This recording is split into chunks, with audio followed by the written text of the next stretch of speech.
Good morning money persons, welcome to ask money person. మన ఈరోజు first question Naresh గారు పంపించారు అండ్ 2 క్వశ్చన్స్ పంపించారు. First question, are we in bear market? Any doubts అండి? కంటిన్యూస్గా correction అయితే చూస్తున్నాం కదా. Second question, when can or on what basis we say we are in bear market time? Yeah, as per thesis మనం చూసినట్టయితే ఏదైనా industries దాని యొక్క ఆల్ టైమ్ హై ఏదైతే ఉన్నదో ఆ రీసెంట్ ఆల్ టైమ్ హై నుంచి 20% కరెక్ట్ అయినట్టయితే ఆర్ మోర్ కరెక్ట్ అయినట్టయితే బేర్ మార్కెట్లో ఎంటర్ అయినట్టమాట. ప్రజెంట్ మనం మార్కెట్ విషయంకి వచ్చేసరికి మన మేజర్ ఇండస్ట్రీస్ ఏవైతే ఉన్నాయి, సెన్సెక్స్ అండ్ నిఫ్టీ విషయంకి వచ్చేసరికి యావరేజ్గా 15% అయితే అప్రాక్సిమేట్లీ కరెక్ట్ అయ్యాయి. And mid and small cap industries ఏదైతే ఉన్నదో ఇక్కడ మాత్రం మన బీఎస్సీ మిడ్ క్యాప్ ఇండెక్స్ చూసినట్టయితే 22% కరెక్ట్ అయినట్టయితే బీఎస్సీ స్మాల్ క్యాప్ ఇండెక్స్ 25% పైన కరెక్ట్ అయింది. So clearly mid and small caps already bear మార్కెట్లో ఎంటర్ అయిపోయినట్టుగా మనకు అర్థమవుతుంది. అండ్ మేజర్ ఇండస్ట్రీస్లో కూడా ఇంకో 4-5% కరెక్షన్ కనపడింది అనుకోండి, అక్కడ కూడా మనం బేర్ మార్కెట్ సినారియో అయితే చూస్తాం. ఇక్కడ బిగ్గెస్ట్ క్వశ్చన్ ఏంటంటే బేర్ మార్కెట్లో ఉన్నావా లేదా అన్నది కాదు, బేర్ మార్కెట్ ఎప్పుడు ఎండ్ అవుతుంది అండ్ ఈ పెయిన్ ఎప్పుడు ఎండ్ అవుతుంది, ఇదే కదా చాలా మందిలో ఉండే క్వశ్చన్. దీనికి మనకు ఆన్సర్ తెలియాలంటే ఇన్వెస్టింగ్ వల్ల there is one thesis called broken window theory. ఈ బ్రోకెన్ విండో థియరీ మనకి ఏం చెప్తుంది అంటే క్లియర్గా వినడానికి ప్రయత్నించండి సో దట్ మీకు ఈజీగా అర్థమవుతుంది. అండ్ ఇన్ఫాక్ట్ ఈ బేర్ మార్కెట్ని ఎండ్ చేయడం మన చేతిలోనే ఉంటుంది అన్నమాట.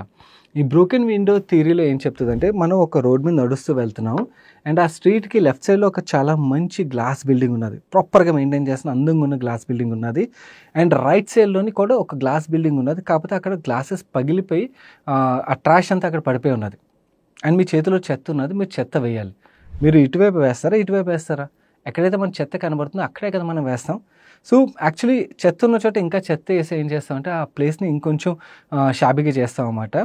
సిమిలర్లీ మనకి ఎప్పుడైతే మార్కెట్ కరెక్ట్ అవుతుంటుందో, కరెక్ట్ అయినప్పుడు ఏమవుతుందంటే పేషెన్స్ మనం కోల్పోవడం కానీ, లేకపోతే ముందు చూసిన విధంగా మార్కెట్ పడిన తర్వాత వెంటనే రికవర్ అవ్వట్లేదని ఫ్రస్ట్రేషన్ రావడం, అండ్ కొంతమంది ఇన్వెస్టర్లు ఏంటంటే మార్కెట్ రిలేటెడ్ కంప్లీట్లీ హోప్ కోల్పోవడం వల్ల కానీ వాళ్ళు ఏంటంటే వాళ్ళ దగ్గర ఉన్న పోర్ట్ఫోలియోస్ ఏవైతే ఉన్నాయి, స్టాక్స్ అవ్వచ్చు, మ్యూచువల్ ఫండ్స్ అవ్వచ్చు, సెల్ చేస్తుంటారు. ఈ సెల్ చేయడం వల్ల ఇంకా మనం సెల్లింగ్ ప్రెషర్ అయితే క్రియేట్ చేస్తుంటాం అన్నమాట. ఎస్పెషల్లీ బేర్ మార్కెట్లోని ఈ సెల్లింగ్ ప్రెషర్ అన్నది ఆగాలంటే ఇన్వెస్టర్ ఒక మైండ్ సెటే చేంజ్ అవ్వాలి. ఇన్ఫ్యాక్ట్ ఇన్వెస్టర్ మైండ్ సెట్ ఎప్పుడు చేంజ్ అవుతుంది, వాళ్ళలోని మళ్ళీ హోప్ క్రియేట్ అవ్వాలి. హోప్ ఎప్పుడు క్రియేట్ అవుతుంది, మనకి ఇప్పుడు కంటిన్యూస్గా కరెక్షన్ అయితే కనబడుతుంది కదా, ఈ కరెక్షన్ ఆగి అట్లీస్ట్ 1 or 2 months మనకి పాజిటివ్గా మార్కెట్ క్లోజ్ అయింది అనుకోండి అండ్ అగైన్ హోప్ బిల్డ్ అవ్వడం అయితే స్టార్ట్ అవుతుంది. సో మనకి బేర్ మార్కెట్ ఎప్పుడు ఎండ్ అవుతుంది అన్నది ఎవరూ చెప్పలేము, ఎగ్జాక్ట్లీ మనం చెప్పలేము. కాబట్టి మనం ఈ ఇన్వెస్టర్ మైండ్ సెట్ ఏదైతే ఉందో దీన్ని ట్రాక్ చేస్తుండాలి. దీన్ని ట్రాక్ చేస్తుంటే మనకు ఓకే ఇప్పుడు ఎండ్ దగ్గరికి వచ్చామని సినారీస్ అయితే కనబడతాయి. ప్రజెంట్ చూస్తుంటే మార్కెట్ అయితే చాలా బాగా కరెక్ట్ అయింది. ఇన్ఫాక్ట్ చాలా కంపెనీస్ అన్ని కూడా మంచి వాల్యుయేషన్ జోన్కి అయితే వచ్చేసింది. కాకపోతే ప్రాబ్లం ఏంటంటే బేర్ మార్కెట్స్లోని ఇన్వెస్టర్ మైండ్ సెట్ ఏదైతే ఉన్నదో ఈ మైండ్ సెట్ వల్ల స్టాక్స్ యొక్క ప్రైస్ని ఇన్ఫాక్ట్ ఇంట్రెన్సిక్ వాల్యూ కన్నా చాలా బిలో వాల్యుయేషన్కి అయితే తీసుకెళ్ళిపోతారు అన్నమాట. అండ్ ఎస్పెషలీ న్యూ ఇన్వెస్టర్స్ ఎవరైతే ఉంటారో, అంటే మల్టిపుల్ మార్కెట్ సైకిల్ చూసిన ఇన్వెస్టర్స్ వేరు, but first time market correction చూసిన ఇన్వెస్టర్స్ ఉంటారు చూడండి. ఈ కోవిడ్ తర్వాత ర్యాలీ ఏదైతే ఉంది, ర్యాలీలో మనకి రష్యా టైంలో కరెక్షన్ వచ్చింది. ప్రతిసారి కరెక్షన్ వచ్చినప్పుడల్లా మనకి వెంటనే రికవర్ అయిపోయింది. బట్ వేరేస్ ఇప్పుడు ఏదైతే కరెక్షన్ నడుస్తుందో ఇది ఓన్లీ ప్రైస్ రిలేటెడ్ కరెక్షన్ మాత్రమే కాదు, ఆల్రెడీ 5 months నుంచి కరెక్షన్ కంటిన్యూ అవుతుంది కదా. టైం ల్యాగ్ ఏదైతే ఉన్నదో ఈ time lag actually frustration create చేస్తుంది అన్నమాట ఇన్వెస్టర్స్లోని. అండ్ అలాగే హోప్ని కూడా కంప్లీట్లీ మార్కెట్ రిలేటెడ్ హోప్ని తీసేస్తుంది. ఇన్ఫాక్ట్ మనందరికీ తెలుసు మార్కెట్లో ఇన్వెస్ట్ చేసే 100 మందిలోని 10 మంది వాళ్ళు మార్కెట్ సిక్లికల్ అని, మార్కెట్లో రిస్క్ ఉంటుందని, అండ్ అలాగే వాళ్ళు ఇన్వెస్ట్ చేసే స్టాక్స్లో కూడా వాలటాలిటీ ఉంటుందని అర్థం చేసుకుని ఇన్వెస్ట్ చేసే ఇన్వెస్టర్స్ ఉంటారు. వేరేస్ 90% ఆఫ్ ది ఇన్వెస్టర్స్ మనకు తెలుసు వాళ్ళు ఏంటంటే మార్కెట్ రిలేటెడ్ ఎటువంటి ఎఫర్ట్ పెట్టకుండా డబ్బులు వచ్చేస్తున్నాయి కదా అని చెప్పి ఇన్వెస్ట్ చేసే ఇన్వెస్టర్స్ ఉంటారు. వీళ్ళే యాక్చువల్లీ నాయిస్ ఎక్కువ క్రియేట్ చేస్తారు. అండ్ ఇన్ఫ్యాక్ట్ మనకి సీజన్డ్ ఇన్వెస్టర్స్లో కూడా ప్యానిక్నెస్ క్రియేట్ చేసేది ఈ ఇన్వెస్టర్స్ అన్నమాట. ఎందుకంటే 90 people నాయిస్ క్రియేట్ చేస్తుంటారు, మార్కెట్ రిలేటెడ్ ఇంకా పడిపోద్దను, లేకపోతే వేరే థీసిస్ వస్తారు. సో వీళ్ళు ఈ నాయిస్ కట్ చేసేంతవరకు మనకి ప్యానిక్నెస్ తగ్గేంతవరకు కరెక్షన్ అనేది బేర్ మార్కెట్లో ఎంటర్ అయిన తర్వాత ఆగడం కష్టం. అంటే ఇన్ఫ్యాక్ట్ ఇలాంటి టైంలోని మనకి మార్కెట్లో ఉన్న ఎక్స్పర్ట్స్ కొంతమంది అందరూ కాదు కానీ కొంతమంది ఎవరైతే ఉంటారో ఫండ్ మేనేజర్స్ అవ్వచ్చు, అండ్ మార్కెట్లో ఫియర్ అయితే క్రియేట్ చేస్తారు అన్నమాట, ప్యానిక్నెస్ క్రియేట్ చేస్తారు, మార్కెట్ ఇంకా పడిపోద్దని, లేకపోతే మీరు మిడ్ అండ్ స్మాల్ క్యాప్లో ఇన్వెస్ట్ చేసి తప్పు చేశారని. ఇన్ఫ్యాక్ట్ ఇప్పుడు చెప్పడం కాదు, ముందు చెప్పాలి కదా, 30-40% కరెక్ట్ అయిపోయిన తర్వాత మిడ్ అండ్ స్మాల్ క్యాప్లో ఇన్వెస్ట్ చేయడం తప్పు అంటే that is not right. In fact actual recover అయితే will make more money there. So ఇలాంటి స్టేట్మెంట్స్ వల్ల ఏంటంటే ఈ ఫియర్ అనేది ఇంకొంచెం ఎస్కలేట్ అవుతుంది అన్నమాట. అండ్ మనందరికీ తెలుసు వారన్ బఫెట్ గారు ప్రతిసారి చెప్తారు stock market investing is a patience game. ఎవరైతే పేషెంట్ ఉన్న ఇన్వెస్టర్స్ ఉంటారో ఇంపేషెంట్ ఉన్న ఇన్వెస్టర్ దగ్గర నుంచి వెల్త్ అయితే ట్రాన్స్ఫర్ అవుతుంది అనేది. నో ఇంపేషెంట్ ఇన్వెస్టర్స్ అందరూ మీకు అసెట్స్ యొక్క వాల్యూని కిందకి పడేయడం వల్ల ఏమవుతుందంటే ఎవరి దగ్గర అయితే సాలరీడ్ ఇన్వెస్టర్స్ అవ్వచ్చు, లేకపోతే బిజినెస్ ఇన్వెస్టర్స్ అవ్వచ్చు, మన దగ్గర క్యాష్ ఉన్నప్పుడల్లా ఈ టైంలో గ్రాడ్యువల్లీ మనం ఇన్వెస్ట్ చేయగలిగినట్టయితే మాత్రం డెఫినెట్లీ ధైర్యంగా ఉన్నది నెక్స్ట్ 4-5 yearsలో will make very big money అన్నమాట. సో మార్కెట్ కరెక్షన్ ఎప్పుడు ఎండ్ అవుతుందంటే, సో థీసిస్ బట్టి మీకు అర్థమైంది కదా, దీన్ని బట్టి ఇన్వెస్టర్స్ ఒక మైండ్ సెట్ అయితే మారాలి. నా ఇన్వెస్టర్ మైండ్ సెట్ మనం ఎలా మార్చగలం, ఇది మన చేతిలో కూడా ఉన్నది. మీ చుట్టుపక్కల మీ ఫ్రెండ్స్ అండ్ ఫ్యామిలీ ఎవరైతే ఉంటారో వాళ్ళు పానిక్ అవుతున్నారు అనుకోండి, వాళ్ళకి కొంచెం టైం ఇవ్వండి. వాళ్ళకి లేదా వీడియో షేర్ చేయడం, లేకపోతే మీరు మాట్లాడడం కానీ, అంటే మార్కెట్స్ అనేవి రికవర్ అవుతాయి, యుల్ మేక్ మనీ అని చెప్పి. ఒకవేళ జంక్ స్టాక్స్ ఉంటే కరెక్షన్ టైం ఏదైతే ఉంటుందో మీకు మంచి స్టాక్స్లో మనీ మూవ్ చేయడం అనేది ఇంపార్టెంట్ అవుతుంది. అదే మంచి క్వాలిటీ కంపెనీస్ ఆర్ మంచి ఫండ్స్లో ఉన్నట్టయితే ఎటువంటి వరీ అవ్వాల్సిన అవసరం లేదు. సో అవేర్నెస్ స్ప్రెడ్ చేయడం చాలా ఇంపార్టెంట్. మనం కూడా అవేర్నెస్ స్ప్రెడ్ చేయగలిగామంటే ఎంతో కొంత మార్కెట్ కరెక్షన్ అయితే ఆపగలుగుతాం. లేదంటే ఏంటంటే ఈ ప్యానిక్ ఇన్వెస్టర్స్ యాక్చువల్ మార్కెట్ని ఇంకా కిందకి తీసుకెళ్ళిపోతారు అనమాట.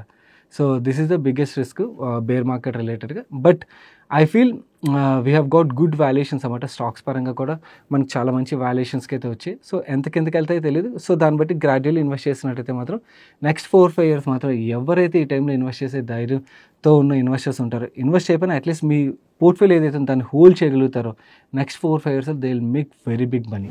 మన నెక్స్ట్ క్వశ్చన్ మల్లికార్జున్ గారు అడుగుతున్నారు. Hi Sagar, thanks for the guidance to Telugu people. How to take loan from portfolio for reinvestment? ఎలాంటి పనులు చేయొద్దండి. లోన్ తీసుకుని ఇన్వెస్ట్ చేయడం ఇలాంటివి చేస్తే ఏమవుతుందంటే, మనకి ఈ బేర్ మార్కెట్స్ అనేవి ఎప్పటికి ఎండ్ అవుతాయి అన్నది ఎవరు గెస్ట్ చేయలేం కదా. మనం మన దగ్గర ఉన్న డబ్బులు ఇన్వెస్ట్ చేస్తే పేషెంట్గా వెయిట్ చేయగలం. వెరస్ లోన్ తీసుకుని ఇన్వెస్ట్ చేసినట్టయితే అక్కడ లోన్కి మనం ఇంట్రెస్ట్ కడుతుంటాం, ఇక్కడ మార్కెట్స్ ఇంకా పడుతుంటాయి, అండ్ మీరు ఆ లోన్ తీసుకుని డబ్బులు వాల్యూ పడిపోతుంది అనుకోండి, that will create lot of pressure. And in fact చాలామంది ఇన్వెస్టర్స్ ఇలాంటి మిస్టేక్లు చేసి they get in to bigger problems అండి. ఒక 2-3 days బ్యాక్ నేను ఒక ఆర్టికల్ చదివాను. మహారాష్ట్రలోని ఒక పర్సన్ స్టాక్ మార్కెట్లో 16 లక్షలు కోల్పోయి తను సూసైడ్ చేసుకున్నాడు అని చెప్పి.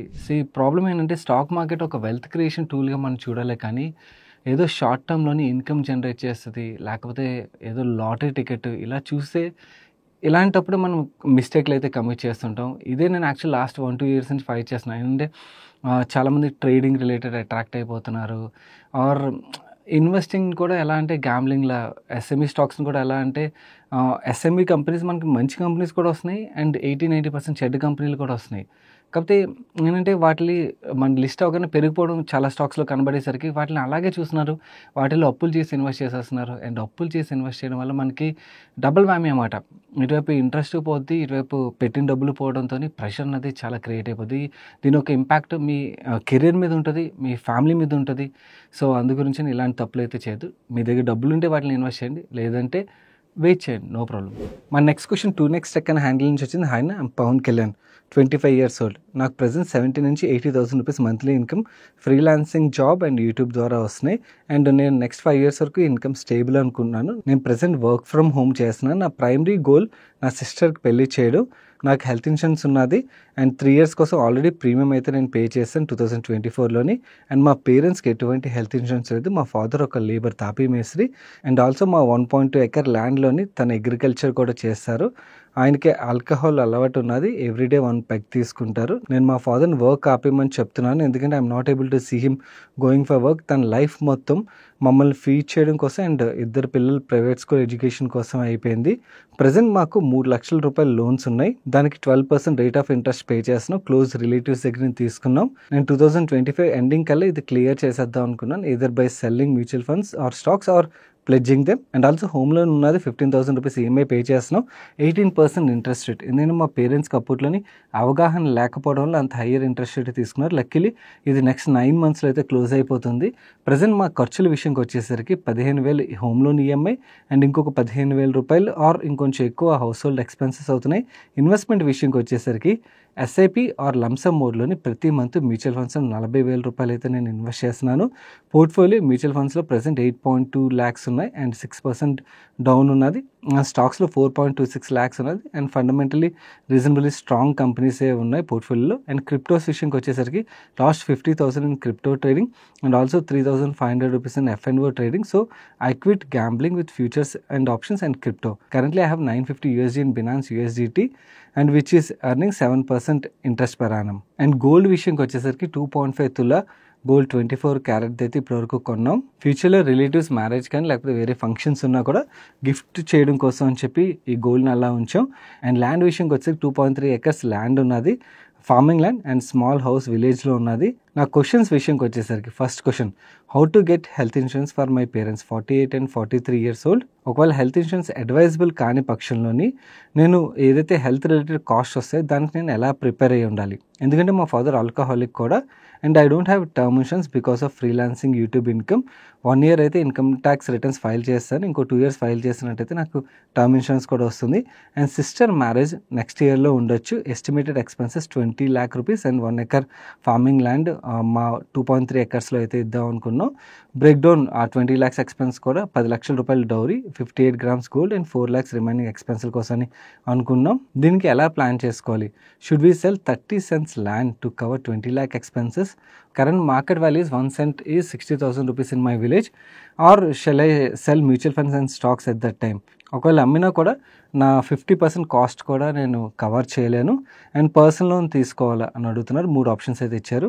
And father and mother retirement plan రిలేటెడ్గా కూడా నాకు ఒక క్వశ్చన్ ఉన్నది. 5,000 rupees మంత్లీ ఎస్ఐపి చేద్దాం అనుకున్నాను పేరెంట్స్ ఒక ఖర్చుల కోసం. అండ్ ఈ ఎస్ఐపిని 9 months తర్వాత హోమ్ లోన్ క్లియర్ అయిపోద్ది కాబట్టి అప్పటి నుంచి స్టార్ట్ చేయడం బెటరా, లేకపోతే నేను ఇప్పుడే స్టార్ట్ చేశాను అంటే నా 40,000 ఎస్ఐపి ఏదైతే రన్ అవుతుందో దాంట్లో 10,000 రూపాయలు ఎస్ఐపి మా పేరెంట్స్ కోసం అని చెప్పి నేను పక్కన పెట్టడం బెటరా? వాళ్ళకి 55 years వచ్చే వరకు నేను ఇలా సేవ్ చేద్దాం అనుకుంటున్నాను. వాళ్ళ పర్సనల్ నీడ్స్ ఏవైతే ఉంటే వాటికి వాళ్ళు వేరే వాళ్ళ మీద డిపెండ్ అవ్వాల్సిన అవసరం లేకుండా. And please don't recommend LIC stuff. Channel ఎప్పుడైనా చూసారా అంటే ఇన్సూరెన్స్ పాలసీలు రిలేటెడ్గా అంటే other policies, term insurance, health insurance తప్పించి మిగిలిన డిస్కస్ చేయడు. నా కమింగ్ టు మీరు ఇచ్చిన నెంబర్స్ ఏవైతే అవన్నీ కూడా ఎక్సెల్ షీట్లో అయితే ఇన్పుట్ చేస్తాను, క్యాలిక్యులేషన్స్ ఆధారంగా చూపిస్తాను. ఫస్ట్ థింగ్, మీ పేరెంట్స్ రిటైర్మెంట్ తర్వాత వాళ్ళు ఎవరి మీద డిపెండ్ అవ్వకుండా వాళ్ళ ఎక్స్పెన్సెస్ రిలేటెడ్ మీరు ప్లాన్ చేద్దాం అనుకున్నారు కదా, I really appreciative for that అండి. నో కమింగ్ టు ఆ ప్లాన్ విషయంకి వచ్చేసరికి మీ ఫాదర్ ఏజ్ 48 years కదా, 55 years వరకు మీరు 5,000 rupees చొప్పున ఎస్ఐపి చేసినట్టయితే మనం 12% రిటర్న్ ఎక్స్పెక్ట్ చేసినట్టయితే 6,44,000 రూపాయలు అయితే అప్పుడు కార్పస్ అయితే క్రియేట్ అవుతుంది. అదే 9 నెలల తర్వాత మనం స్టార్ట్ చేసినట్టయితే 5,48,000 రూపాయలు అయితే క్రియేట్ అవుతుందండి. అండ్ మదర్ విషయంకి వచ్చేసరికి ఇక్కడ మనకి ఏజ్ గ్యాప్ ఎక్కువ ఉన్నది కాబట్టి ఇక్కడ 15,40,000 వరకు కార్పస్ క్రియేట్ అవుతుంది. అదే 9 నెలల తర్వాత చేసినట్టయితే 13,71,000 వరకు కార్పస్ అయితే క్రియేట్ అవుతుంది. నన్ను ప్రజెంట్ అడిగినట్టయితే మీరు ఇంకా యంగ్ కాబట్టి మీ 40,000 ఎస్ఐపి ఏదైతే నడుస్తుందో దాన్ని మీ ఫైనాన్షియల్ గోల్స్ ఏవైతే ఉన్నాయో అంటే సిస్టర్ మ్యారేజ్ అండ్ అలాగే మీ రిటైర్మెంట్ ఎలాంటి గోల్స్ ఉంటాయి కదా దానికి మ్యాప్ చేసి లోన్ క్లియర్ అయిన తర్వాత స్టార్ట్ చేయడం వుడ్ బి బెటర్ ఆప్షన్ అండి. ఎందుకంటే లోన్ క్లియర్ అయిన తర్వాత మీరు స్టార్ట్ చేసినా కూడా రేపు ఒకవేళ అంటే ఈ కార్పస్ డెఫినెట్లీ మీ పేరెంట్స్ దీని నుంచి విత్డ్రా చేస్తే ఓకే, బట్ ఐడియల్లీ ఏం జరుగుతుందంటే నేను ప్రాక్టికల్లీ చూసిన సినారియోస్లో ఇలాంటి ఫ్యామిలీస్లోని ఎప్పుడు కూడా కార్పస్ మీద అయితే డిపెండ్ అవ్వరు. అప్పుడు మంత్లీ ఇన్కమ్ ఏదైతే వస్తుందో దాని నుంచే మొత్తం ఎక్స్పెన్స్లు అయితే వెళ్తూ ఉంటాయి అన్నమాట. సో 9 months తర్వాత స్టార్ట్ చేసినా కూడా పెద్దగా ఇంపాక్ట్ ఉండదని నా ఒపీనియన్ అయితే, ఎందుకంటే మీకు ఇమీడియట్గా ఒక గోల్ ఉన్నది కాబట్టి. కమింగ్ టు సిస్టర్ మ్యారేజ్ విషయంకి వచ్చేసరికి నువ్వు ల్యాండ్ సెల్ చేయాలా లేకపోతే పర్సనల్ లోన్కి వెళ్ళాలి లేకపోతే మ్యూచువల్ ఫండ్ సెల్ చేయాలంటే పర్సనల్ లోన్ అయితే తీసుకోవద్దండి, ఎందుకంటే ఇంట్రెస్ట్ రేట్ అనేది ఎక్కువగా ఉంటుంది. సో మీ అసెట్స్ ఏవైతున్నాయో వాటిని సెల్ చేయడం వుడ్ బి బెస్ట్ ఆప్షన్ అవుతుంది. నువ్వు coming to mutual fund and stocks అమ్మాలా లేకపోతే ల్యాండ్ అమ్మాలా అంటే మ్యూచువల్ ఫండ్ అండ్ స్టాక్స్ కూడా అమ్మొచ్చు, కాకపోతే ప్రెజెంట్ బేర్ మార్కెట్ అయితే నడుస్తుంది కదా. అండ్ ల్యాండ్ విషయంకి వచ్చేసరికి మీకు ఐడియా ఉంటుంది అంటే లోకల్ ఏరియాలోని ప్రజెంట్ ఏదైతే మార్కెట్ వాల్యూ ఉన్నదో ఆ వాల్యూ మంచి వాల్యూలోనే పలుకుతుందా లేకపోతే ఆ ఏరియాలోని అంటే చాలా లాస్ట్ 2-3 సంవత్సరాల నుంచి పెద్దగా ట్రాన్సాక్షన్స్ అవ్వక ప్రైస్లు ఎప్రిషియేట్ అవ్వలేదా అన్నది దాన్ని బట్టి డెసిషన్ ఉంటుంది. ఒకవేళ ప్రైజెస్ అయితే బాగా ఎప్రిషియేట్ అయినట్టయితే ఐ ప్రిఫర్ ఏదైతే ఎప్రిషియేట్ అయిన అసెట్ ఉంటుందో దాన్ని అమ్మడం బెస్ట్ అన్నమాట బేర్ మార్కెట్లో ఉన్న అసెట్ కన్నా కూడా. And coming to me parents ఒక హెల్త్ ఇన్సూరెన్స్ పాలసీస్ విషయంకి వచ్చేసరికి వాళ్ళు మీ పేరెంట్స్ అయినా కూడా వాళ్ళ ఏజెస్ అయితే అంత పెద్దవి కాదు. సో వాళ్ళు ఏజెస్ 40sలో ఉన్నారు కాబట్టి హెల్త్ ఇన్సూరెన్స్ అయితే దొరుకుతుంది. కాకపోతే ఆల్కహాలిక్ అన్నారు కాబట్టి మంచి అడ్వైజర్ ద్వారా సజెషన్ తీసుకుని మీరు హెల్త్ ఇన్సూరెన్స్ రిలేటెడ్ డెసిషన్ తీసుకోవడం would be better. So ditto I personally feel మంచి అడ్వైజ్ అయితే ఇస్తారన్నమాట డిటో టీమ్తో. ఇంకొక అడ్వాంటేజ్ ఏంటంటే మిగిలిన ఇంకే ప్లాట్ఫామ్ అయినా కూడా మనం ఒక్కసారి మన నెంబర్ ఇచ్చామంటే కంటిన్యూస్గా స్పామింగ్ అయితే జరుగుతుంది. వెరస్ ఇది స్పామ్ ఫ్రీ ప్లాట్ఫామ్ అన్నమాట. నా డిటో ఒక వెబ్సైట్లోకి వెళ్ళి మీకు నచ్చిన టైంలో మీరు అపాయింట్మెంట్ ఫిక్స్ చేసుకున్నారనుకోండి, డిటో ఒక అడ్వైజర్ వాళ్ళు మీ టైం కాల్ చేస్తారు. కాల్ చేసి మీకు మొత్తం మీకున్న కండిషన్స్ ఏవైతే అవన్నిటిని అర్థం చేసుకుని వాళ్ళు మీకు బెస్ట్ సూట్ అయ్యే పాలసీ ఏదైతుందో దాన్ని సజెస్ట్ చేస్తారు. అండ్ దాని తర్వాత మీకు ఆ పాలసీ తీసుకోవాలనిపిస్తే మీరు వాళ్ళ దగ్గర తీసుకోవచ్చు, లేదా డ్రాప్ అవ్వాలన్నా కూడా డ్రాప్ అవ్వచ్చు. దే డోంట్ స్పామ్ యూ అన్నమాట లేటర్. అండ్ ఈవెన్ మీ రిలేటెడ్గా కూడా టర్మ్ ఇన్సూరెన్స్ రిలేటెడ్గా కూడా మీకు ఏదైనా క్వరీ ఉన్నట్టయితే డిటోకి అడ్వైజర్ ఎవరైతే ఉంటారో వాళ్ళతోని మీరు ఆ క్వశ్చన్స్ అయితే అడగండి. దాన్ని బట్టి వాళ్ళు ఏం సజెషన్ ఇస్తారో చూడండి. సో పర్సనల్ నన్ను అడిగినట్టయితే go with a good advisor like Ditto అన్నమాట. అండ్ అలాగే ఇప్పుడు కూడా మన ఇండియాలోని 80% పైన జనాభా టర్మ్ ఇన్సూరెన్స్ అయితే తీసుకోలేదు. మన వ్యూవర్స్లో ఎవరైనా కూడా ఇప్పటికీ term insurance and health insurance తీసుకున్నట్టయితే మాత్రం డెఫినెట్లీ తప్పకుండా వెంటనే term insurance and health insurance అయితే తీసుకోండి. అండ్ డిటో ఒక లింక్స్ ఏవైతే కింద కామెంట్ సెక్షన్లో ఉంచుతాను. అండ్ ఆ లింక్ మీద క్లిక్ చేసి మీరు అపాయింట్మెంట్ ఫిక్స్ చేసుకున్నట్టయితే మీరు ఫిక్స్ చేసుకున్న టైంకి డిటో ఒక అడ్వైజర్ అయితే మీకు కాల్ చేస్తారు. అండ్ ఎటువంటి స్పామింగ్ లేకుండా మంచి అడ్వైస్ అయితే ఇస్తారు.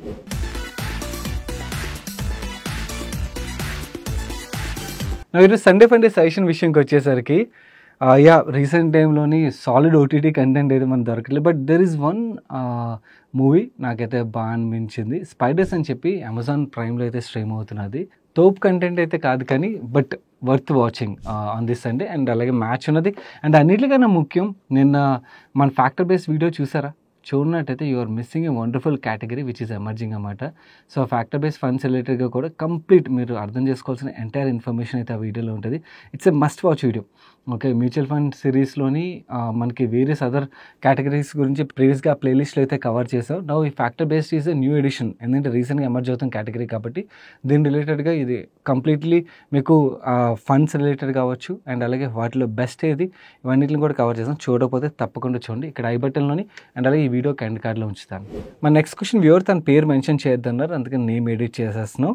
తన క్వశ్చన్ విషయంకి వచ్చేసరికి I'm a single parent child from my first class. We have been brought up solely by my mother by selling tiffins. We got shelter from our grandparents' mother side, and with a lot of hard work I got into a PSU job and I've been working since 2016.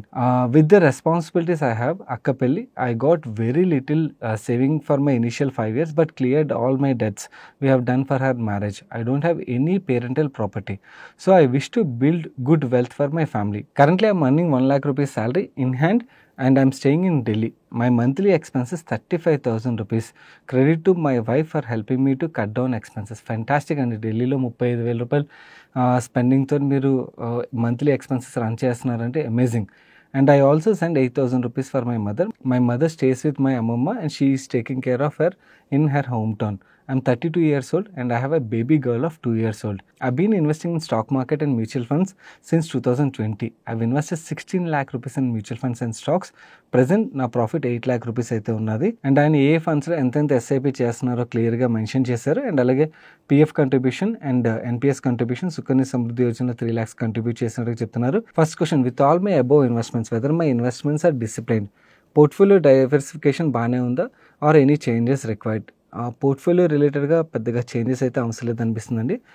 It's a very good build portfolio అన్నమాట. Second, I'm bit confuse whether to buy individual home in my home town as my child may start her schooling and also may den my investments in mutual funds. So please suggest if I need to buy home in my home town present by selling my current investments and taking home loan and indicate what is my fire number and if I wish to settle in AP at the age of 55 years. Done అండి. మీరు ఇచ్చిన data మొత్తం XL షీట్లో input చేసి మీకు చూపిస్తాను. And ఆయన name mention చేద్దన్నారు కాబట్టి నేమ్ ఇక్కడ చేంజ్ చేస్తాం. అండ్ మిగిలిన వ్యూవర్స్ కూడా మీలో చాలామంది మీ ఫైర్ నెంబర్ అంటే ఫైనాన్షియల్ ఇండిపెండెన్స్ త్వరగా అచీవ్ చేయాలని అయితే అనుకుంటారు కదా, అలా గోల్ పెట్టుకున్న వాళ్ళందరూ కూడా మీ ఫైర్ క్యాలిక్యులేటర్ని ఏదైతే మీరు ఇప్పుడు షేర్ చేస్తున్నామో ఈ క్యాలిక్యులేటర్ని తప్పకుండా యూజ్ చేయండి. మీరు క్యాలిక్యులేటర్ యూజ్ చేసినట్టయితే మీ ఫైర్ నెంబర్ మీకు ఐడియా వస్తుంది. అండ్ మీ ఫైర్ నెంబర్ మీకు ఐడియా ఉన్నదనుకోండి, మన గోల్ అంటూ ఐడియా ఉన్నట్టయితే దాన్ని ప్రాపర్గా ప్లాన్ చేసుకోగలుగుతాం కదా. ఈ క్యాలిక్యులేటర్ మన వాట్సాప్ అండ్ టెలిగ్రామ్ ఛానల్ రెండింటిలో షేర్ చేస్తే మీరు అక్కడి నుంచి అయితే డౌన్లోడ్ చేసుకోవచ్చు. నో ప్రెజెంట్ మీ ఏజ్ 32 years అన్నారు కదా, let me input 32 years. And present మీ మంత్లీ ఇన్కమ్ 1,00,000 రూపాయలు అని మెన్షన్ చేస్తారు కదా, let me annualize it. And annual salary growth rate విషయంకి వచ్చేసరికి మీరు పిఎస్సీలో వర్క్ చేస్తున్నారు కాబట్టి గ్రోత్ అనేది మోడరేట్గానే ఉండొచ్చు కాబట్టి నేను ఇక్కడ 6% తీసుకున్నానండి. అండ్ కరెంట్ ఎక్స్పెన్సెస్ 35,000 ప్లస్ మీ మదర్కి 8,000 రూపీస్ పంపిస్తున్నాను అన్నారు కదా, సో 43,000 రూపీస్ పర్ మంత్ అంటే దాన్ని యాన్యులైజ్ చేస్తే మనకి 5,16,000 రూపీస్ అయితే అవుతుంది. మీరు ప్రెసెంట్ ఆల్రెడీ 24 lakh రూపీస్ అయితే ఇన్వెస్ట్ చేస్తున్నారు, ఆ 24 ఇన్పుట్ చేసేస్తున్నాను. అండ్ ఫైర్ మీరు 55 yearsకి అచీవ్ చేయాలనుకున్నారు. అండ్ అలాగే ఈ త్రూ అవుట్ పీరియడ్ మనం ఇన్ఫ్లేషన్ అప్రాక్సిమేట్లీ 6% తీసుకుందాం. 6% ఇన్ఫ్లేషన్ తీసుకుని మీ ఇన్వెస్ట్మెంట్ ఏదైతే ఉన్నదో అది లెట్స్ సే 10% చొప్పున గ్రో అవుతుంది అనుకుందాం. 10% చొప్పున గ్రో అయినట్టయితే ఎస్ మీ 5 నెంబర్ అయితే అచీవ్ చేసేస్తున్నారండి, కంఫర్టబుల్లీ అచీవ్ చేయగలుగుతున్నారు. నేను ఇక్కడ 25 టైమ్స్ అండ్ అలాగే 30 టైమ్స్ రెండు తీసుకున్నాను. 30 టైమ్స్ ఈజ్ ఆల్వేస్ సేఫ్ అన్నమాట. సో 30 టైమ్స్ తీసుకున్నట్టయితే ఈవెన్ 30 టైమ్స్ బట్టి చూసినా కూడా మీకు కావాల్సిన 6,26,00,000 అన్నమాట. మీరు ఇన్వెస్ట్మెంట్ని ఇలాగే కంటిన్యూ చేయగలిగినట్టయితే అప్రాక్సిమేట్లీ 12 crores అయితే మీరు కార్పస్ క్రియేట్ చేయగలుగుతారు. సో మీ 5 నెంబర్కి డబుల్ ద కార్పస్ క్రియేట్ చేయగలుగుతున్నారు కాబట్టి మీ అదర్ గోల్స్ ఏవైతే ఉన్నాయో అంటే పాప ఎడ్యుకేషన్ రిలేటెడ్ అవ్వచ్చు, లేకపోతే పాప మ్యారేజ్ ఎక్స్పెన్సెస్ అవ్వచ్చు అండ్ అదర్ గోల్స్ అన్నిటిని కూడా వాటిని కూడా అచీవ్ చేయగలుగుతారు. అండ్ కమింగ్ టు మీ ఇల్లు పర్చేస్ రిలేటెడ్గా ఇప్పుడు హోమ్ టౌన్లో పర్చేస్ చేయాలని అడుగుతున్నారు కదా, నన్ను అడిగినట్టయితే ప్రజెంట్ హోమ్ టౌన్లో పర్చేస్ చేయడం రైట్ డెసిషన్ అయితే అవ్వదండి. ఎందుకంటే మీరు ఉండే ఢిల్లీలోని అండ్ ఇక్కడ మీరు కొని దాని రెంట్కి ఇచ్చి దాని రిలేటెడ్ మెయింటెనెన్స్ చూసుకోవాలి, ఇవన్నీ కూడా పెద్ద హెడేక్ అన్నమాట. దానికన్నా కూడా మీకు మీ రిటైర్మెంట్ తర్వాత మీరు మీ హోమ్ టౌన్కి వెళ్ళిపోతా అంటున్నారు కదా, యాక్చువల్లీ ఆ టైంకి మీకు క్లారిటీ వస్తుంది. ఇంకా 32 years అప్పుడు డెసిషన్ వేరు, అదే 40-45 వచ్చాక డెసిషన్స్ అన్న మారుతూ ఉంటాయి. ఎందుకంటే మనకి సిచ్యువేషన్స్ మారే కొద్దీ, మీ పిల్లలు పెద్దవాళ్ళు అయ్యే కొద్దీ డెసిషన్స్ మారుతుంటాయి. అండ్ అలాగే మనం ఒక సిటీలోని వర్క్ చేసిన తర్వాత ఒక 15-20 years ఆ సిటీ నుంచి బయటకు వెళ్ళడం చాలా కష్టం అవుతుందన్నమాట. మీ డెసిషన్ ఏమైనా చేంజ్ అయితే మళ్ళీ ప్రాబ్లం అవుతుంది. కాబట్టి ఎనీవేస్ మీకు కంప్లీట్లీ క్లారిటీ ఒక 40s దాటిన తర్వాత క్లారిటీ వచ్చాక మీరు ఒకవేళ ఢిల్లీలో ఉంటే ఢిల్లీలో, లేకపోతే మీ హోమ్ టౌన్లో కానీ అప్పుడు పర్చేస్ చేయడం వుడ్ బి బెస్ట్ ఆప్షన్ అవుతుంది అన్నది నా వ్యూ. అండ్ మీ ఇన్వెస్ట్మెంట్ ఇలాగే కంటిన్యూ చేస్తే మాత్రం డెఫినెట్లీ కంఫర్టబుల్లీ మీరు అచీవ్ చేసేస్తారు. అండ్ ఇన్ఫాక్ట్ 5 గోలే కాదు, మిగిలిన అదర్ గోల్స్ కూడా అచీవ్ చేయగలుగుతారు. అండ్ మిగిలిన వ్యూవర్స్ కూడా మీకు క్యాలిక్యులేటర్ అయితే షేర్ చేస్తాను, తప్పకుండా మీ 5 నెంబర్ అయితే క్యాలిక్యులేట్ చేసుకోండి. అండ్ అలాగే ఒకవేళ మీకు ఈ షీట్ యూజ్ చేయడం రానట్టయితే ఫైర్ క్యాలిక్యులేషన్ ఎలా చేయాలి, దీని రిలేటెడ్గా మనకి కొన్ని మిస్కన్సెప్షన్స్ ఉన్నాయి మార్కెట్లోని, వాటి రిలేటెడ్గా క్లారిటీస్ ఆల్రెడీ వీడియోని అయితే మన ఛానల్లో రిలీజ్ చేసాం. ఆ వీడియో ఇక్కడ ఐ బటన్లోని, ఈ వీడియోకి ఎండ్ కార్డ్లో ఉంచుతాను, తప్పకుండా చూడండి. మన నెక్స్ట్ క్వశ్చన్ శ్రీనివాస్ గారు అడుగుతున్నారు, హాయ్ ఒకవేళ మీ దగ్గర ఇప్పుడు ఒక ₹1,00,000 ఉన్నట్టయితే మీరు దేంట్లో ఇన్వెస్ట్ చేస్తారు? ఫస్ట్ థింగ్, నా దగ్గర ₹1,00,000 ఉన్నట్టయితే నా ఎగ్జిస్టింగ్ పోర్ట్ఫోలియో ఏదైతే ఉన్నదో దాంట్లో ఇన్వెస్ట్ చేయడానికి ప్రిఫర్ చేస్తాను. ఎందుకంటే నేను ఆల్రెడీ కొన్న స్టాక్స్ ఏవైతున్నాయో ఆర్ ఫండ్స్ ఏవైతున్నాయో అవి ఇంకా చీపర్గా దొరుకుతున్నప్పుడు ఫస్ట్ రైట్ డెసిషన్ దాంట్లో ఇన్వెస్ట్ చేయడం అనేది అవుతుంది. అండ్ కొత్తగా ఎలొకేషన్ తీసుకోవాలంటే మాత్రం డెఫినెట్లీ నేను బ్యాంక్స్లో అయితే ఇన్వెస్ట్ చేస్తాను. ఎందుకంటే నాకు బ్యాంకింగ్ అండ్ ఫైనాన్షియల్ సెక్టర్లోని చాలా మంచి అండర్ వాల్యుయేషన్ కనబడుతుంది, చాలా మంచి రికవరీ మనం ఇక్కడ నుంచి ఎక్స్పెక్ట్ చేయొచ్చు. So this is one space where I'm seriously interested అనమాట. దెన్ ఇంకొంచెం అడిషనల్ డబ్బులు ఉన్నట్టయితే హెల్త్ కేర్లో ఇన్వెస్ట్ చేస్తాను, pharma and health care. Then కన్జంప్షన్లో ఇన్వెస్ట్ చేస్తాను. ఓకే, కన్జంప్షన్ లెడ్ ర్యాలీ మనం చూడొచ్చు. సో ఈ 3 మేజర్ అనమాట. ఈ మూడిట్ల తర్వాత రిస్క్ అపెటైట్ బట్టి నాకు బాగా రిస్క్ ఎక్కువ ఉన్నది, నా దగ్గర ఇంకా అడిషనల్ డబ్బులు ఉన్నాయంటే yes defence is one space, నాకు క్లియర్లీ మ్యాసివ్ ఆపర్చునిటీ అయితే కనబడుతుంది. Defence and power, I locate money here. నా ఇండివిజువల్ స్టాక్స్ విషయంకి వచ్చేసరికి సెక్టర్సే కాదు, మనం ఇండివిజువల్ కంపెనీస్ ఆధారంగా ఒక డెసిషన్ తీసుకోవాల్సి ఉంటుంది. సో ఆ ఇండివిజువల్ కంపెనీస్ బట్టి వాటి యొక్క ఎర్నింగ్స్ బట్టి డెసిషన్ ఉంటుంది. బట్ ఓవరాల్ సెక్టరల్ అప్రోచ్ తీసుకోవాలంటే మాత్రం I will follow the sectoral approach అనమాట. సో నా దగ్గర ₹1,00,000 ఉన్నట్టయితే క్లియర్లీ ఇక్కడ ఎలొకేట్ చేస్తాను. మన నెక్స్ట్ క్వశ్చన్ పవన్ అడుగుతున్నారు, can A person create wealth of 100 crores in 30 years? I'm not particularly active on YouTube and I don't have any social media profiles except WhatsApp. One of my friend recommended your channel to follow, which is where I started watching YouTube videos from your channel. I appreciate your contribution to Telugu community. I'm 29 years old. I started investing in mutual funds from 27 years old. My question is, can I achieve 100 crores target in next 30 to 34 years of my lifespan? Na present assets విషయంకి వచ్చేసరికి I've taken term and health insurance for me and my family and mutual funds లో 33 lakhs invest చేసి ఉంచాను and ప్రాఫిట్ని consider చేయట్లేదు, but profit కూడా add చేసినట్టయితే అదొక 8 lakhs అడిషనల్గా ఉన్నది. అండ్ ఎంఎఫ్లోని నేను 45,000 రూపీస్ ఎస్ఐపి చేస్తున్నాను, డైరెక్ట్ స్టాక్స్లో 11,200 రూపీస్ ఎస్ఐపి చేస్తున్నాను. ఎవ్రీ ఇయర్ నేను 10% ఇంక్రీజ్ చేద్దాం అనుకున్నాను to beat inflation. Direct stock portfolio ఏదైతే ఉన్నదో దాంట్లో నేను 30 lakhs అయితే ఇన్వెస్ట్ చేశాను, ప్రెసెంట్ 15% లాస్లో ఉన్నది. లైబిలిటీస్ విషయంకి వచ్చేసరికి గోల్డ్ లోన్ ఉన్నది 9 lakhs ఇండియాలోని, నెక్స్ట్ 7 monthsలో క్లియర్ అయిపోతుంది. పర్సనల్ లోన్ నేను అబ్రాడ్లో తీసుకున్నాను 42,30,000 రూపీస్, ఇంట్రెస్ట్ రేట్ తక్కువ 5.65% అయితే పడుతుంది. I started watching your fundamental analysis videos. After that I have realised without investing in direct stocks is a big mistake, but I have luckily invested in strong companies. నా monthly living cost 2,50,000 rupees అయితే పడుతున్నది. My wife is also employed. So my question is, can I achieve my target? Okay, let me see in Excel sheet అండి. మీరు ఇచ్చిన numbers అని input చేస్తానండి. మీరు 30 to 34 years అన్నారు కదా, నేను 30 ఇయర్స్ తీసుకున్నాను. 30 ఇయర్స్ తీసుకుని చూద్దాం. 12% మనకి రేట్ ఆఫ్ రిటర్న్ వర్కౌట్ అవుతున్నట్టయితే 45,000 మ్యూచువల్ ఫండ్స్లో ఎస్ఐపి చేస్తున్నారు అండ్ ఇంకో 11,000 స్టాక్స్లో చేస్తున్నారు కాబట్టి ఇది 56,000 ఎస్ఐపి అవుతుంది. 56,000 ఎస్ఐపి అండ్ అలాగే మీ stocks and mutual fund present ఏదైతే ఉన్నదో దాని వాల్యూ నేను ఇక్కడ యాడ్ చేశాను. అప్రాక్సిమేట్ అమౌంట్స్ యాడ్ చేశాను. ఎగ్జాక్ట్ అమౌంట్ మీరు ఎక్సెల్ షీట్ కూడా షేర్ చేశాను, మీరు దాంట్లో యాడ్ చేసుకొని చూడొచ్చు. ఇలా మీరు ఇన్వెస్ట్మెంట్ కంటిన్యూ చేసినట్టయితే మీకు మీ ఏజ్ 60 వచ్చేసరికి 64 crores కార్పస్ అయితే క్రియేట్ అవుతుంది. మీరు 30 to 34 ఇయర్స్ అన్నారు కదా, లెట్ మీ ఇంక్రీజ్ 2 more years. 62 ఇయర్స్కి మీరు ఈ గోల్ అచీవ్ చేయగలరేమో చూద్దాం. 62 ఇయర్స్కి 83 crores అయితే అవుతుందండి. And let me see for 64కి can you achieve this goal అంటే ఎస్. నెక్స్ట్ 34 ఇయర్స్ లేదా డెఫినెట్లీ మీరు ఈ గోల్ని అయితే అచీవ్ చేసేస్తారు. అండ్ ఇన్ఫాక్ట్ మనం 12% రిటర్న్ తీసుకున్నాం. కొన్నిసార్లు మీకు ఎక్కువ రిటర్న్ కూడా వర్కౌట్ అయ్యే ఛాన్స్ ఉంటుంది. ఎక్కువ రిటర్న్ వర్కౌట్ అయింది అనుకోండి, ఆటోమేటికల్లీ మీ గోల్ని ఇంకా త్వరగా అచీవ్ చేయగలుగుతారు. And in fact me investment amount ఏదైతే ఉన్నదో అది ఇంక్రీజ్ అయినా కూడా మీ గోల్ని అయితే త్వరగా అచీవ్ చేయగలుగుతారు. ఎస్, క్లియర్లీ మీ గోల్ని అచీవ్ చేసే సినారియోస్ అయితే కనబడుతున్నాయండి. ఈ క్యాలిక్యులేటర్ మీకు మన టెలిగ్రామ్ అండ్ వాట్సాప్ ఛానల్లో షేర్ చేస్తాను. మిగిలిన వ్యూవర్స్ కూడా మీరు ఎవరైనా స్టెప్ అప్ క్యాలిక్యులేటర్ యూస్ చేయాలనుకున్నట్టయితే టెలిగ్రామ్లో కొంచెం సర్చ్ చేయడం అనేది కష్టం అవుతుంది. వేరే వాట్సాప్లో మీరు ఈజీగా సెర్చ్ చేయగలరు కాబట్టి మన వాట్సాప్ ఛానల్ ఏదైతే ఉందో దాని ఒక లింక్ కింద కామెంట్ సెక్షన్లో ఉంటుంది. మీరు దాన్ని ఫాలో అయినట్టయితే దాంట్లో మీకు ఎక్కువ ఫైల్స్ కూడా ఉండవు. ఇలాంటి ఇంపార్టెంట్ ఫైల్స్ మాత్రం షేర్ చేస్తుంటాం. మీరు అక్కడి నుంచి అయితే ఈజీగా డౌన్లోడ్ చేసుకోవచ్చు.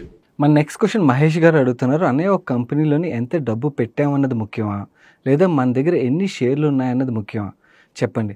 రెండు కాదండి, యాక్చువల్లీ మన ఓవరాల్ నెట్వర్త్లో మనం ఎంత పర్సెంటేజ్ అలొకేట్ చేస్తాం అన్నది ముఖ్యం. కొంతమంది వాళ్ళ ఓవరాల్ నెట్వర్త్ ఒక 10 కోట్లు ఉంటుంది అనుకోండి. ఓకే, స్టాక్స్ కొనేటప్పుడు ఆర్ మ్యూచువల్ ఫండ్స్లోని వాళ్ళు ఇన్వెస్ట్ చేసేటప్పుడు 10,000 రూపాయలు 50,000 రూపాయలు ఇన్వెస్ట్ చేస్తారు. 10 కోట్ల నెట్వర్త్ ఉన్న అతను 50,000 రూపాయలు ఇన్వెస్ట్ చేస్తే ఈ 50,000 రూపాయలు మీకు 5x అయినా కూడా మీ ఓవరాల్ నెట్వర్త్ మీద ఏమైనా ఇంపాక్ట్ క్రియేట్ చేస్తుందా? పెద్ద ఇంపాక్ట్ అయితే ఉండదు. సో మనం ఏదైనా ఎసెట్ క్లాస్లో ఇన్వెస్ట్ చేసినప్పుడు మినిమం 4%, 5% ఎలొకేట్ చేసినప్పుడే మనకి రియల్ దాని రిలేటెడ్ వెల్త్ క్రియేషన్ అనేది జరుగుతుంది అన్నమాట. సో మనం చూడాల్సింది మనం ఏదో స్టాక్స్లో కానీ మ్యూచువల్ ఫండ్స్లో కానీ ఎక్కడైతే ఇన్వెస్ట్ చేస్తున్నామో మన ఓవరాల్ నెట్వర్త్లో ఎంత ఎలొకేట్ చేస్తున్నాం అనేది ఇంపార్టెంట్ అన్నమాట. మినిమం 4%, 5% రూల్ పెట్టుకోండి. దానికన్నా అబోవ్ ఇన్వెస్ట్ చేయగలిగినట్టయితేనే వెల్త్ క్రియేట్ అవుతుంది. దానికన్నా తక్కువ ఇన్వెస్ట్ చేస్తున్నాం అంటే మాత్రం మీ ఓవరాల్ నెట్వర్క్ మీద పెద్దగా ఇంపాక్ట్ అయితే క్రియేట్ చేయదు. మన నెక్స్ట్ క్వశ్చన్ దినేష్ అడుగుతున్నారు, where can we find IPO videos and special videos in the channel? Could you please create a separate playlist for IPO videos? మీరు నా పెయిన్ పాయింట్ టచ్ చేశారండి. మన ఛానల్లో థీమెటిక్ స్పెషల్ వీడియోస్ ఏవైతే they are very very close to my heart. ఎందుకంటే చాలా కొన్ని గంటలు టీం మొత్తం కలిపి పెట్టిన ఎఫర్ట్స్ అన్నమాట. వాటి రిలేటెడ్గా అంటే ఒక వ్యూవర్కి బేసికలీ ఏంటంటే మార్కెట్లోని ఎక్స్ప్లోర్ చేసేవాళ్ళు చాలా ఎక్కువ ఉంటారు. ఒక వ్యూవర్కి ఒక థీమ్ని ఎలా అర్థం చేసుకోవాలి, ఒక థీమ్లోని ఉండే అడ్వాంటేజ్ ఏంటి, రిస్క్లు ఏంటి, అండ్ అలాగే దాంట్లోని కంపెనీస్ ఏంటి, ఆ కంపెనీస్లోని జంక్ కంపెనీసే ఉంటాయి, ఇలా ఎడ్యుకేట్ చేయడం గురించి థీమెటిక్ వీడియోస్ ఏదో వాటర్ అవ్వచ్చు, లేకపోతే టెక్స్టైల్ అవ్వచ్చు, ఆర్ పవర్ అవ్వచ్చు, అవన్నీ చాలా డీప్ ఎఫర్ట్ పెట్టి తీసుకొచ్చిన కంటెంట్ అది. అండ్ ఇన్ఫ్యాక్ట్ మీకు తెలుసు వేరే లాంగ్వేజెస్లో కూడా అలాంటి మీకు డీప్ కంటెంట్ అయితే ఫ్రీగా అవైలబుల్గా ఉండదు. సో అలాంటి కంటెంట్ అది. అన్ఫార్చునేట్లీ ప్రాబ్లం ఏంటంటే యు గైస్ నో సోషల్ మీడియాలోని ఏంటంటే పోస్ట్ కోవిడ్ ఏం జరుగుతుంది అనేది. పోస్ట్ కోవిడ్ ఏంటంటే చాలా వరకు ఇన్వెస్ట్మెంట్ ఎక్స్ప్లాయిట్ చేసే ఛాన్స్ ఎక్కువైపోయి, ఓకే అంటే మీరు ఇంత షార్ట్కట్లో డబ్బులు సంపాదించేస్తారు, లేకపోతే ఈ స్టాక్ కొనేయండి, ఆ స్టాక్ కొనేయండి, ఇలా అంటే వ్యూవర్ని ఎడ్యుకేట్ చేసేదానికన్నా కూడా ఎక్స్ప్లోర్ చేసేవి ఎక్కువైపోయాయి. సో అండ్ ఇన్ఫ్యాక్ట్ రెగ్యులేటర్స్ కూడా వాళ్ళ తరపున కూడా ఐ అండర్స్టాండ్ వాళ్ళ పెయిన్ పాయింట్. ఏంటంటే వాళ్ళు ఇన్ఫ్యాక్ట్ నేను లాస్ట్ టైం కలిసాను, మీకు తెలుసు, ఆడిట్ అయినప్పుడు. ఆ టైంలో కూడా నేను అడిగినప్పుడు వాళ్ళు అనేది ఏంటంటే నేను ఏది గుడ్ ఏది బ్యాడ్ అని మేము ఎలా జడ్జ్ చేస్తాం, ఎందుకంటే we don't have that much band with. Okay, so ఒకవేళ అందరూ రెగ్యులేటరీ ఫ్రేమ్వర్క్లోకి వచ్చేస్తే దాని fine, but otherwise band with లేదు, సో దానివల్ల ప్రాబ్లం అని చెప్పి. సో వీళ్ళు ఏంటంటే ఒక టూల్ అయితే క్రియేట్ చేశారు. వాళ్ళు స్టాక్ అని పేరు ఉంటే చాలా ర్యాండమ్గా ఆ టూల్ సమ్ వీడియోస్ పికప్ చేస్తుంది, ఏదో వ్యూవర్షిప్ బట్టా లేకపోతే దేని వల్ల పికప్ చేస్తుందో తెలియదు. పికప్ చేస్తున్నారు, దాన్ని బ్లాక్ చేసేస్తున్నారు. సో మిగిలిన వాళ్ళు బయటికి చెప్పి ఉండకపోవచ్చు, but most of the finance content అయితే అక్రాస్ ఆల్ లాంగ్వేజెస్ వేరియస్ ర్యాండమ్గా వీడియోస్ అయితే బ్లాక్ అయిపోతుంది. దాంట్లోని చాలా వరకు మన థీమెటిక్ వీడియోస్ కూడా ఉన్నాయి. నాకు అవి యాక్చువల్ చాలా close to my heart. In fact వాటిలోని one of the best contents అవి. ఒక వ్యూవర్ని కంప్లీట్లీ ఎడ్యుకేట్ చేస్తుంది ఒక థీమ్ రిలేటెడ్గా ఆ కంటెంట్ అయితే. సో దీనికి యూట్యూబ్ మేము అప్పీల్ కూడా పెట్టాం. బాబు ఒకసారి వీడియో చూడండి మీరు, వీడియో చూస్తే మీకు అర్థమవుతుంది అని చెప్పి. కానీ వాళ్ళ దగ్గర నుంచి వచ్చి ర్యాండమ్ రిప్లై ఏంటంటే యూట్యూబ్‌లోని మనిషి ఎవరిస్తారో తెలీదు మనకసల. అంటే ఆ మనిషితో కాంటాక్ట్ ఉంటది కదా! సో వాళ్ళ నుంచి రిప్లై ఏంటంటే we have got government authorities నుంచి వచ్చింది. సో మీరు గవర్నమెంట్ అథారిటీస్‌ని కాంటాక్ట్ అవ్వండి. గవర్నమెంట్ అథారిటీస్‌లో ఎవరిని కాంటాక్ట్ అవ్వాలి? ఓకే. ఎవరినైనా చెప్తే కదా వాళ్ళకి కాంటాక్ట్ అవుతాం. వాళ్ళకి అప్రోచ్ వాళ్ళు చూపిస్తాం. ఒకసారి వీడియో చూస్తే వాళ్ళకి అర్థమవుతది.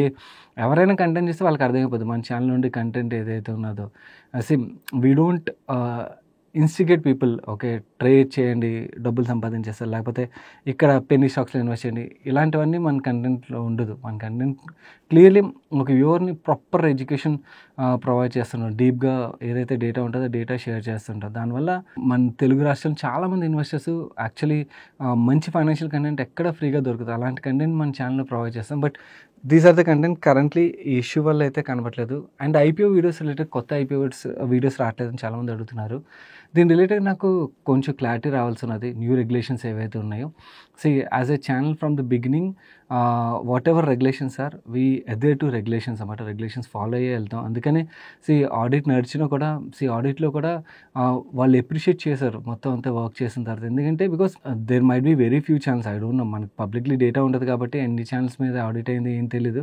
బట్ మనది ఆడిట్ అయినప్పుడు 2 సార్లు ఆడిట్ అయినప్పుడు వాళ్ళు మొత్తం అన్నీ చెక్ చేసిన తర్వాత దే అప్రిషియేటెడ్. ఏంటంటే ఒక పిఎంఎస్ కానీ లేకపోతే ఆర్ఐఏ కానీ వాళ్ళు ఏవైతే రెగ్యులేషన్స్ ఉండి ఫాలో అవుతారో, రెగ్యులేషన్ లేకుండా వీ ఫాలో దట్. ఓకే. అంత స్ట్రింజెంట్గా పర్సనలీ ఫాలో అవుతాం. సో దానివల్ల యాక్చువల్లీ ఇట్ ఈస్ గుడ్. ఏంటంటే పీపుల్కి ఏదైతే ప్రాపర్ కంటెంట్ ఇవ్వాలో అదే ఇస్తుంటాం అన్నమాట. So in future also I want to follow whatever it is there, whether it is applicable to social media or not, whatever regulations అయితే అవే follow అవుతాను. సో దాని రిలేటెడ్ క్లారిటీ వచ్చిన తర్వాత ఈవెన్ కొత్త ఐపీఓ వీడియోస్ రిలేటెడ్ కంటెంట్ కూడా అయితే వస్తుంది. సో కనబడిపోవడం కదే. సో మోస్ట్లీ అందుకని నుంచి ఐపీఓ వీడియోస్ కానీ ఇవి కానీ కనబడట్లేదు. లెట్స్ ఈ క్లారిటీ వచ్చాక న్యూ ఐపీఓ వీడియోస్ రిలేటెడ్ కూడా డెసిషన్ తీసుకుని మీ ముందు కంటెంట్ తీసుకురావడానికి అయితే ప్రయత్నిస్తాం. మన నెక్స్ట్ క్వశ్చన్ ట్రూ ఇండియన్ అనే హ్యాండిల్ నుంచి వచ్చింది. Why DAM Capital is correcting so much? First thing మార్కెటే కరెక్ట్ అవుతుందండి ఓవరాల్గా. అండ్ మార్కెట్ కన్నా కూడా ఈ స్టాక్ ఇంకా ఎక్కువ కరెక్ట్ అవుతుంది. ఎందుకు ఎక్కువ కరెక్ట్ అవుతుంది అంటే ఫస్ట్ మీరు బిజినెస్ని స్టడీ చేశారనుకున్నాను. ఈ బిజినెస్ ఏంటి వీళ్ళు చేసేది? ఓకే. వీళ్ళు కంపెనీస్ని ఐపీఓలకు తీసుకొస్తారు. సో మర్చెంట్ బ్యాంకింగ్ బిజినెస్ చేస్తారు. సో దాంట్లోని వీళ్ళకి రెవెన్యూ వస్తుంది. అవునా? నో, కంపెనీస్ని ఐపీఓకి తీసుకొచ్చే ప్రాసెస్ అంటే మనకి మేజర్లీ ఐపీఓస్ ఎక్కువగా ఏ టైంలో వస్తాయి? బుల్ మార్కెట్లో వస్తాయి, బేర్ మార్కెట్లో వస్తాయా? బుల్ మార్కెట్లో వస్తాయి. అవునా? సో మార్కెట్ ఎప్పుడైతే కరెక్ట్ అవుతుందో ఆటోమేటిక్గా ఏమవుతుంది, మన క్యాపిటల్ మార్కెట్ రిలేటెడ్ కంపెనీస్ అన్నీ ఉంటాయి కదా, ఏదైనా స్టాక్ బ్రోకింగ్ కంపెనీస్ అవ్వచ్చు, అసెట్ మేనేజ్మెంట్ కంపెనీస్ అవ్వచ్చు. కంటిన్యూస్గా నేను చెప్తున్నా, క్యాపిటల్ మార్కెట్ రిలేటెడ్ కంపెనీస్ని మనం ఎప్పుడు పికప్ చేయాలంటే మనకి bottom of the bear market ఏదైతే ఉంటుందో ఆ టైంలో క్యాపిటల్ మార్కెట్ కంపెనీస్ని మనం పికప్ చేయాలి. ఆర్ బుల్ మార్కెట్ ఎర్లీ సైన్స్లోని పికప్ చేయడం వుడ్ బి బెటర్ అన్నమాట. దట్ టు ఎస్పెషలీ ఇలాంటి కంపెనీస్ అంటే company is good. Okay. Company has good pipeline IPOs పరంగా ఇవన్నీ కూడా. కాకపోతే వాళ్ళ ఐపీఓ పైప్ లైన్ ఏదైతే ఉన్నదో అవన్నీ కూడా పోస్ట్ పోన్ అయిపోయి ఆస్కారం ఉంటుంది కదా. Nobody will expect bear market ఇమీడియట్గా ఇప్పుడు స్టార్ట్ అయిపోద్ది, ఓకే, ఐపీఎల్ పోస్ట్ పోన్ అయిపోతాయని చెప్పి. ఓకే. కాకపోతే ఎప్పుడైతే బేర్ మార్కెట్ స్టార్ట్ అయిందో మనం క్లియర్లీ అర్థం చేసుకోవాల్సింది ఏంటంటే ఇలాంటి క్యాపిటల్ మార్కెట్ డిపెండెన్సీ కంపెనీస్ ఏవైతే ఉంటే వాళ్ళ మేజర్ రెవెన్యూ గ్రోత్ అంతా కూడా ఎస్పెషలీ ఇలాంటి మర్చెంట్ బ్యాంకర్స్కి వాళ్ళకి బుల్ మార్కెట్ ఉన్నప్పుడు ఎక్కువగా వస్తుంది. బేర్ మార్కెట్ రావడంతో ఆటోమేటిక్గా మనకు చాలా ఐపీఓస్ పోస్ట్పోన్ అయిపోవడం, ఎస్పెషల్ లార్జర్ ఐపీఓస్ పోస్ట్పోన్ అయిపోవడం ఇలాంటివన్నీ జరుగుతుంటాయి అన్నమాట. So we'll see that in fact last మీరు చూసినట్టయితే ఐపీఓ ఫ్లోట్ తగ్గింది కదా. సో ఈ ఐపీఓ ఫ్లోట్ తగ్గేసరికి ఏమవుతుందంటే వీళ్ళ రెవెన్యూస్లోని గ్రోత్ అనేది తగ్గుతుంది అన్నమాట. అందుకని యాక్చువల్లీ మార్కెట్ దీన్ని ఎవరైతే బిజినెస్ని అర్థం చేసుకుంటారో దే యాంటిసిపేట్. సో యాంటిసిపేట్ చేయడంతో మనకు ఓవరాల్ మార్కెట్ కరెక్షన్ కన్నా కూడా మనకి ఇలాంటి క్యాపిటల్ మార్కెట్ స్టాక్స్లో ఇంకొంచెం ఎక్కువ కరెక్షన్ కనబడుతుంది అన్నమాట. ఇది యాక్చువల్లీ మీరు ఒకవేళ డామ్ క్యాపిటల్ ఇలాంటి క్యాపిటల్ మార్కెట్ స్టాక్స్ని యాడ్ చేసుకోవాలనుకున్నారనుకోండి, వెయిట్ చేయండి. మనకి బేర్ మార్కెట్ ఎప్పుడైతే ఎండ్ అవుతుందో ఆర్ బుల్ మార్కెట్ స్టార్ట్ అయిన ఎర్లీ టైం ఎప్పుడైతే ఉంటుందో దట్స్ ద బెస్ట్ టైం. ఆ టైం కల్లా మీకు మంచి వాల్యుయేషన్కి అయితే ఇలాంటి కంపెనీస్ అన్నీ వచ్చేసాయి. మీకు even CDSL, NSDL or asset management companies ఇవన్నిటిని కూడా సేమ్ కేటగిరీకి వస్తాయి. అవన్నిటిని మనం చాలా మంచి కంపెనీస్, ఇవన్నీ మంచి క్యాష్ జనరేటింగ్ కంపెనీస్ ఇవి. కాకపోతే వీటి సైకిల్ ప్లే చేయడం మనకు రావాలి. ఓకే. సో ఆ సైకిల్ పర్ఫెక్ట్గా ప్లే చేయగలిగినట్టయితే will make very good money. That's it for today's Ask Money Pi Show guys. ఇప్పటివరకు ఎవరైనా term insurance and health insurance తీసుకున్నట్టయితే డిటో ఒక లింక్స్ కింద కామెంట్ సెక్షన్లో అయితే ఉంచుతాను. వాటి మీద క్లిక్ చేసి తప్పకుండా ఈ వీకెండ్లోని మీ term insurance and health insurance అయితే తీసుకోండి. అండ్ ఈ Ask Money Pi Show video నచ్చి ఇప్పటివరకు లైక్ చేయనట్టయితే వీడియోని లైక్ చేసి మీ friends and family members helpful అవుతుందంటే వాళ్ళకి తప్పకుండా షేర్ చేయడం అయితే మర్చిపోకండి. నేను సాయి కృష్ణ పత్రి మరొక మంచి వీడియోతో మీ ముందుకు వస్తాను. Till then bye bye, take care.